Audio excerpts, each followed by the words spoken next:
ഇന്ന് നാം ധ്യാനിക്കാൻ പോകുന്നത് സ്വർണ്ണാലയമേ എന്ന വിശേഷണത്തെക്കുറിച്ചാണ്. സ്വർണത്തെ സ്നേഹത്തോടാണ് ഉപമിച്ചിരിക്കുന്നത്. പരിശുദ്ധ മറിയത്തിൻ്റെ ഹൃദയം നിറയെ സ്നേഹമാണ്. കരുവേല കൊണ്ട് ആ പേടകം നിർമ്മിക്കാൻ ദൈവം മോശയോട് ആവശ്യപ്പെട്ടു. ദൈവം അതിൻ്റെ നിർമ്മാണം എപ്രകാരമായിരിക്കണമെന്ന് വെളിപ്പെടുത്തുകയും ചെയ്തു. ദൈവം അരുളി ചെയ്തു, കരുവേലമരം കൊണ്ട് ഒരു പേടകം നിർമ്മിക്കണം.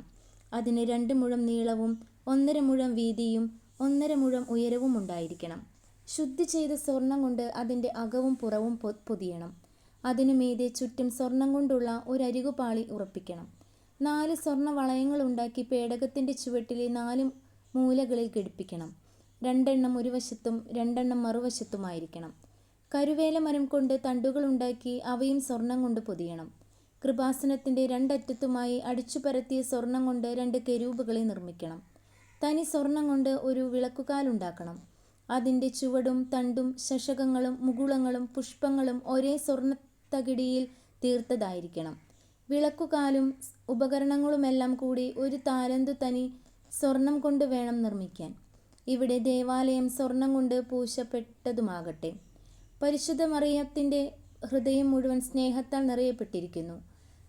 വാഴ്ത്തപ്പെട്ട ആൽബർട്ട് മാംഗൂസ് മറിയത്തെ ഉപവിയുടെ സ്വർണ്ണാലയമേ എന്നാണ് അഭിസംബോധന ചെയ്തിരുന്നത്. പരിശുദ്ധ മറിയം ദൈവത്തെ അത്രയധികം സ്നേഹിച്ചു. ഒരിക്കൽ പരിശുദ്ധ മറിയം വിശുദ്ധ ബ്രിജിത്തിന് തൻ്റെ ശൈശവം വെളിപ്പെടുത്തി കൊടുത്തു. പരിശുദ്ധ മറിയം പ്രായത്തിൽ വളർന്നതിനൊപ്പം കൃപയിലും വളർന്നു. ആ സമയം മുതൽ പരിശുദ്ധ മറിയം ദൈവത്തെ പൂർണ്ണ ഹൃദയത്തോടെ സ്നേഹിക്കാൻ ആരംഭിച്ചു. അവൾ ഒരിക്കലും വാക്കാലോ പ്രവൃത്തിയാലോ ദൈവത്തെ മുറിവേൽപ്പിച്ചില്ല.